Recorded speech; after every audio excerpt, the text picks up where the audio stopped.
Welcome to Soho Strangler Week by Murdmile. To accompany the series, here's a few extra details from the police files and the court records, to aid your enjoyment and maybe even help you crack the case. This episode is about the lies created by the public. So it's shocking to think that when we're dealing with a murder investigation where clearly someone has died in a very traumatic way and there's a lot of people who are very upset, and police with a very strict timeline trying to work out who did what to who and when and for what reason, that it would be baffling that someone would actually lie to the investigation, but people do. And there's a multitude of reasons why. It's not just straight out lies. There's obviously little white lies and misinterpretations. But do you know, people do it because they want to help. They have a misbelief about what they've either seen or heard. Some people do it because they deliberately want to frustrate the investigation. And others do it to get friends, ex-lovers, colleagues into trouble. So we're going to dive into a couple of things that cropped up during the Soho Strangler killings. So, during the murder of Fifi, I focused on these ones because this was around a time before the press had kind of really got very excited and were getting excited about the Soho Strangler and what it could be and that it's potentially a serial killer. This was just a very ordinary murder. The murder of French Fifi was quite ordinary. It was one of these cases that's going to be forgotten. So I felt it was better to kind of focus on this one so we can get a really good idea about the information that people pass on to the police. So the police were trying to work out where French Fifi was in the hours before she was murdered. She didn't go out that night to her usual haunt to pick up men as she normally would. She was meant to meet a friend later on. None of this happened, so they were like, okay, where was she between... I think the last time that she was seen was actually via phone to a friend was at 5:30. And then she was seen about 2 a.m, if you remember. So there's a big patch of time where she was missing, and we know she was in and around Soho. So the head waiter, B.J. Rakovic, who was the head waiter at the grill room at the Criterion restaurant. So that's right in the heart of Piccadilly. That's actually where the Blackout Ripper used to pick up, where he picked up Greta Haywood, just outside.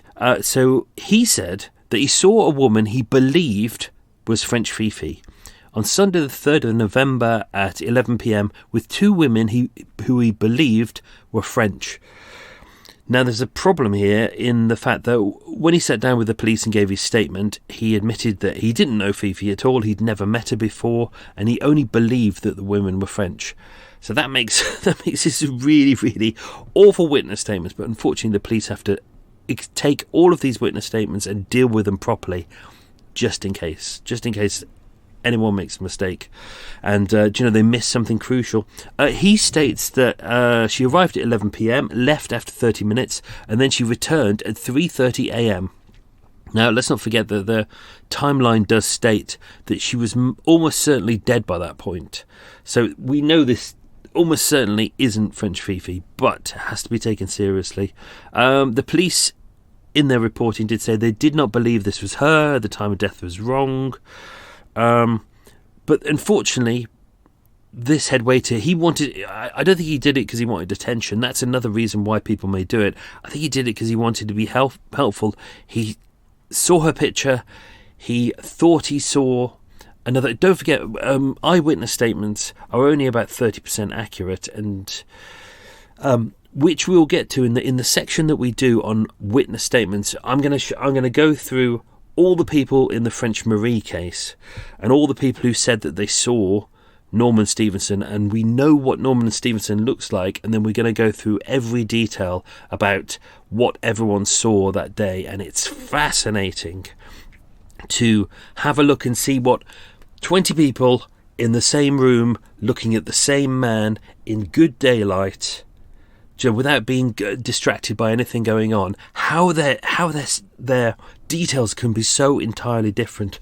But this head waiter admitted he didn't know French Fifi, he'd never met her before, and whoever that lady was, we don't know, and neither do we know who those two French associates were. But the police believe it was not her.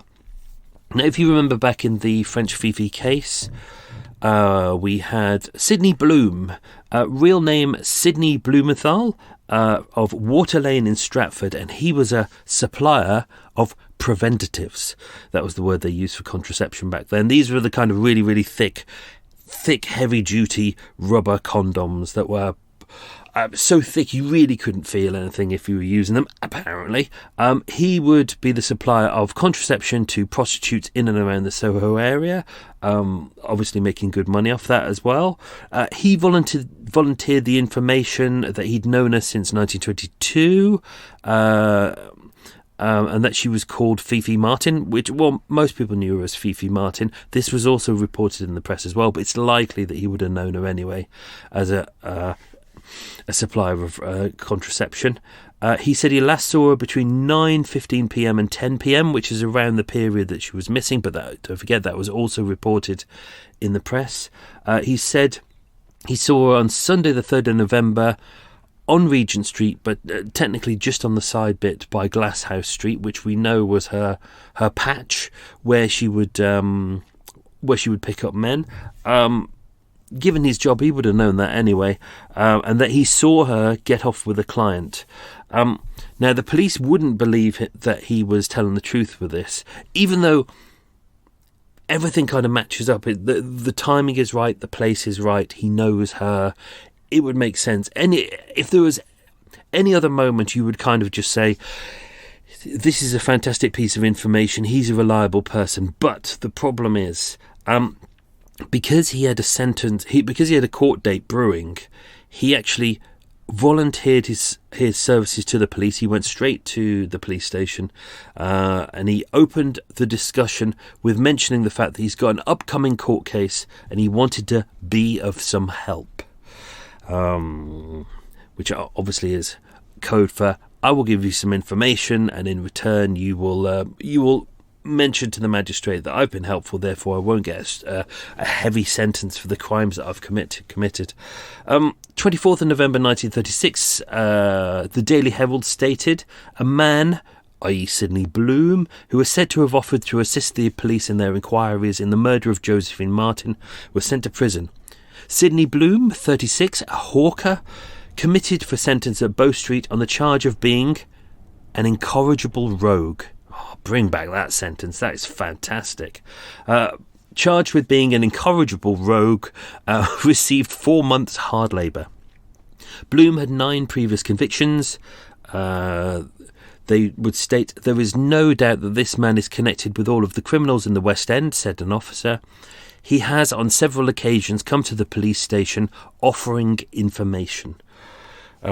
So that could have been a great piece of testimony, but because he's a notorious liar, unfortunately it could not be believed, which is a shame. I know the police would have double-checked everything, but let's not forget that the ladies who were also prostitutes on Glasshouse Street who knew her, that's where they were expecting to see her that night, and they said they didn't see her on Glasshouse Street at all, which was unusual. So it's likely that his sighting was complete BS, and he just did it because he wanted to get off a slightly heavier sentence.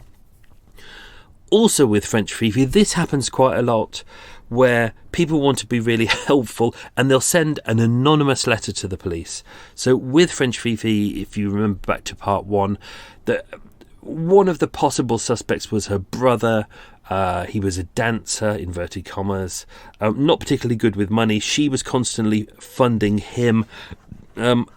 Technically, he's kind of living off her immoral earnings, so that's really a criminal offence.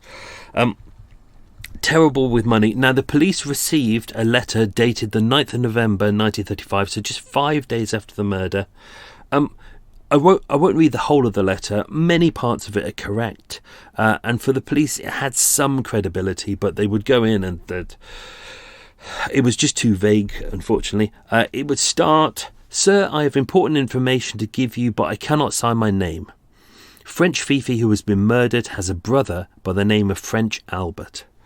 That's not his real name, obviously. They are of Russian parents but born in Paris, where the mother still lives. Albert is a rascal who always tries to make money quick. He was working at the Polyglot Club on Rupert Street less than a year ago when the club was raided by your men and Albert was sent to jail because he could not pay his fine, until Victor Berlamont, the governor of the York Minster — the York Minster is now the French House pub on Dean Street — paid for it. Now, Berlamont agreed to give the money to French Fifi to pay the fine for her brother. Fifi was working on the streets, obviously, at that time, and giving him money to kind of help her brother out. And it's kind of uncertain what really happened to that point. Apparently, the fine was about £50. It is uncertain whether Victor paid the fine or whether Fifi paid the fine, or whether Albert ended up having to do the full sentence because no fine would be paid. But this anonymous letter was all about blaming Albert, her brother, for the murder. The police would investigate that. They couldn't find anything to pin on Albert for the murder of his own sister. Now, one of the things that I've been desperate to get to, I really wanted to put it in the episode, but it cropped up after the murder of Dutch Leia. So we got the murder of French Fifi, we've got the murder of Marie Cotton, and then you've got Dutch Leia. And then there's that kind of interim period where the press have got really excited about the Soho Strangler and there's things going on. And because you've had the murder of Marie Cotton and Dutch Leia pretty close together, it's like 3 weeks apart, they're kind of expecting a bit of a ramp up of kind of excitement and murder, and there's going to be a new murder. And if you look in the press, constantly there's new woman found dead in flat, and there's nothing there. It's just they need a kind of a placeholder to remind the audience the Soho Strangler is still there. It's still exciting. Don't go away. There's going to be some new stuff. So they go, oh, another woman murdered, but it was entirely false. So about a couple of weeks after it was about 6 weeks after the murder of Dutch Leia, and this is after the inquest as well. This is one of my favourite articles. It was on Sunday the 28th of June 1936 in The People, a very reliable tabloid. This is the headline: Ex-jockey becomes seer and has vision of Soho's mystery killer. Another girl in danger, he says. Now this is listed as a special article for The People. The People as in the newspaper, not the People. Yesterday in London, a young man possessing amazing powers, visualising for me Soho's mysterious killer, for whom the police of Britain are now searching. This young man, a former jockey, is George Hendrik Killick, who comes from Denmark.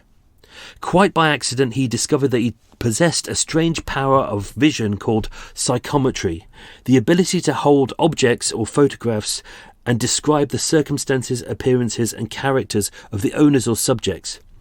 In Sweden and Denmark, Killick has already won considerable fame for his connection with crime detection. Oh, this is getting exciting.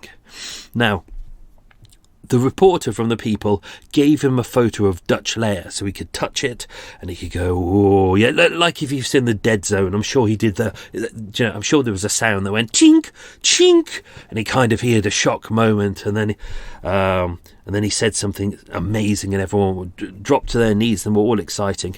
The problem is the reporter gave Killick the photo of Dutch Leia 7 weeks after the murder, after which there'd been lots of reporting in the press. So kind of, we'll go through what he said when he touched the photo and he went, oh yes, this man who murdered this woman, this is what he looks like. So don't forget, the witness statements appeared the next day in the paper, so that he's had 7 weeks to digest this. I could be wrong. He could be a real psychic. It's doubtful, though. So he would say, the reporter said, I gave him a photo of the woman, and with closed eyes, he began to talk. He said, I see a man, slightly over medium height, dark hair, parted at the sides, otherwise untidy, slightly grey at the sides. He was wearing a curious hat with a brim slightly broader than usual, but sometimes he wears no hat at all. Ooh. He is slim, dressed in a dark suit, and has rather sloping shoulders. He has dark, deep-set eyes with heavy eyebrows, a face which seems coloured yet palish, and a suit which fits him badly. He is now poor, but has seen better times. He is now in London. He stays in various places for short periods. He does odd jobs. He is very ill. He is very ill physically and mentally. This man has already been in the hands of the police. Oh, my God. Whoa. It's interesting, isn't it? Because it looks, on the surface, when you see all these details, you go, wow, that's an amazing description. That's so detailed. But it's not. It's vague. Look how vague it is. A man, slightly over medium height, dark hair, parted, slightly greying, wearing a curious hat. Oh, and sometimes he doesn't wear a hat at all. Oh, he's slightly over medium build, but if you look lower on, the psychic goes, he is slim. Hang on, I thought he was slightly over medium height. Medium build. Dressed in a dark suit. Well, don't forget this era, most men are wearing dark suits. And that's also the problem with the eyewitness testimony that we have of Emilio Plantino and Nellie Few when they saw Dutch Leia, because they saw the man she was with and they gave a really accurate description. Joe, their descriptions marry up, but the problem is it's a man of average height, average build. He's got dark hair and it's slicked back. It looks like it's greased back. But this is the 1930s. Most men have that kind of look. And also he's wearing a dark suit. We're also in an era where, I think today if you saw someone in a suit, you'd go, oh, you got a job interview or you're going to court. Because we're so used to people wearing like jeans or something casual. But back in that era, doesn't matter what job you were doing, you were wearing a suit. It would be a scruffy suit, but it could be a suit. If you were a builder, you'd be wearing a suit. It would be a scruffy suit. But, so... I just think that whole thing about the psychic jockeys is interesting, but it shows you how desperate they were really getting. With Dutch Leia as well, quite often, as we've seen with Sydney Bloom, who we've just had, quite often criminals will get in touch. And we had, with Dutch Leia, I didn't put it in the episode because it throws everything off, a gentleman called Arthur Thomas Stevens, who was serving 21 months hard labour at Wandsworth Prison in West London. Quite a notorious prison, quite a hard prison.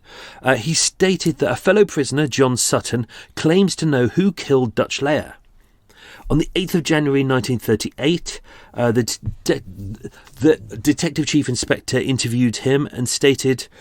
he stated that while serving at Lewes Prison in 1936, he met John Sutton, i.e. alias, John Max. They were arguing about various murders, including Dutch Leia, and Stevens said she was killed by a sex maniac. Sutton said, I should know, as I have lived with her. He then said that he had visited her a couple of days before and said that she'd been threatened by a man. June 1937, Sutton said to Stevens, apparently, I advise you to forget everything I just said about Leia Hines. Stevens was released on the 23rd of September 1937, accosted and threatened by several strangers 3 times, apparently, he said, based on what he'd heard. But the police don't believe any of his statement. And they only believe that this guy, Arthur Thomas Stevens, is given this piece of information because he wanted to be transferred out of Wandsworth Prison.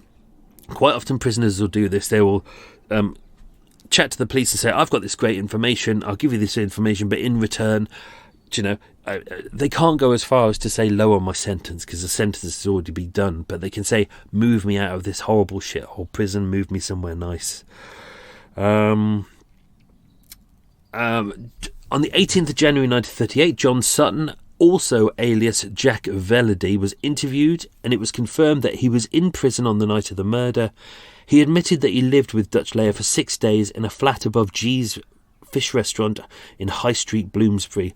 So that bit is true, whether he lived with her, but that's the flat where she lived with quite a few men in the time before she met up with Stanley King. It is also believed that could have been, that was also where the cafe was where Stanley King went to in High Street, Bloomsbury. It's a really odd place to go because it's, as mentioned in the episode, sorry, I'm going on a deviation here. Stanley King said, because he couldn't get into his flat, He was ringing on the doorbell and knocking the door, and Leah wasn't answering, obviously because she was murdered. So he went to a cafe on High Street in Bloomsbury.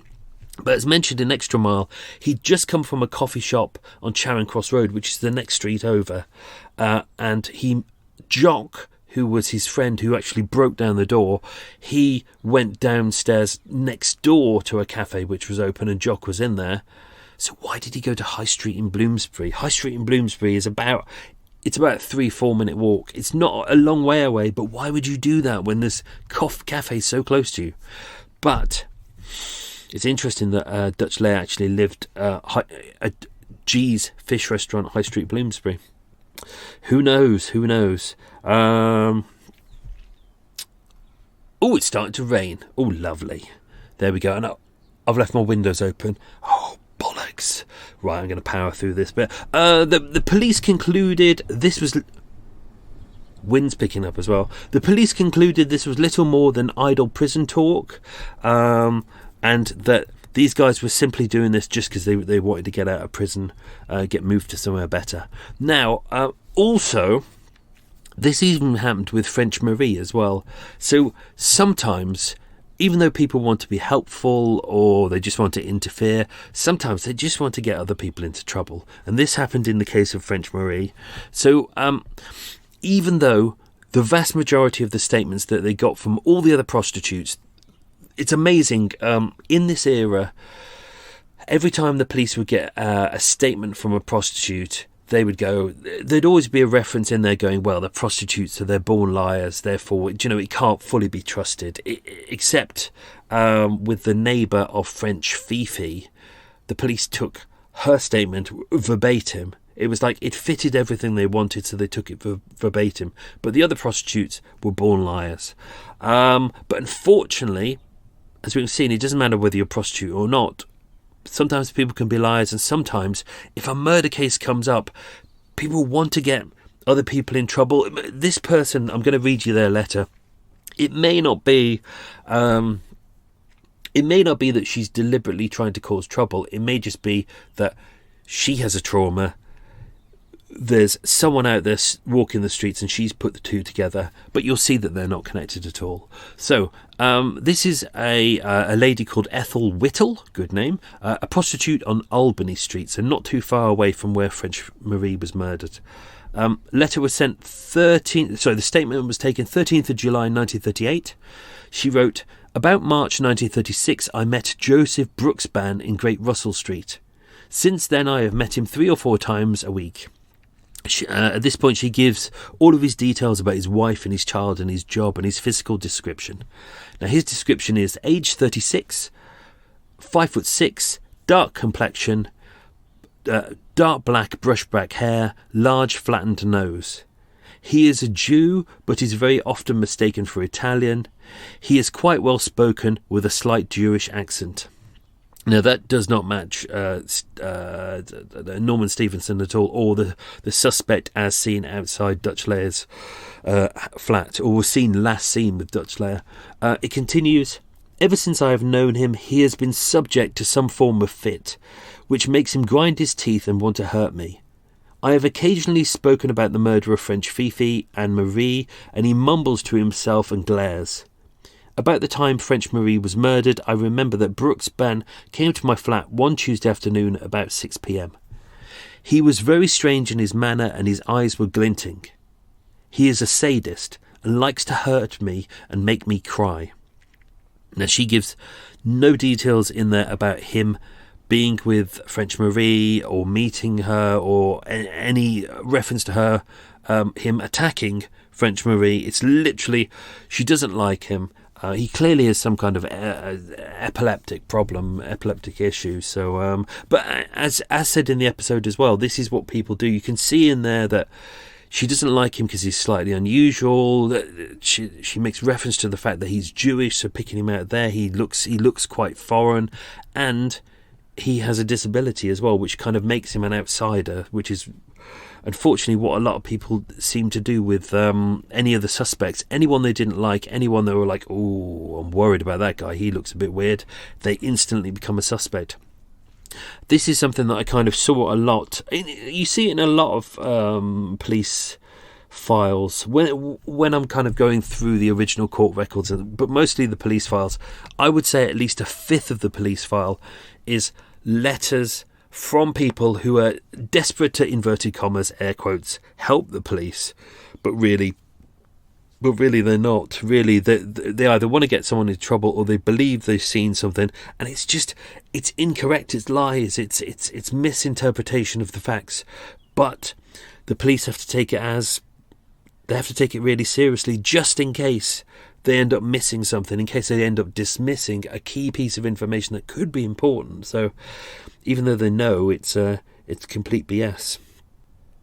And that's the problem. I think there's a lot of people who feel that they're really aiding the investigation by expressing their opinions, rather than approaching the police with what are believed to be facts about the case. Instead, they focus on, I believe that this person is evil. They may not have a connection to it, but you're the police. You go off and solve it. If you enjoyed that, there's more to come.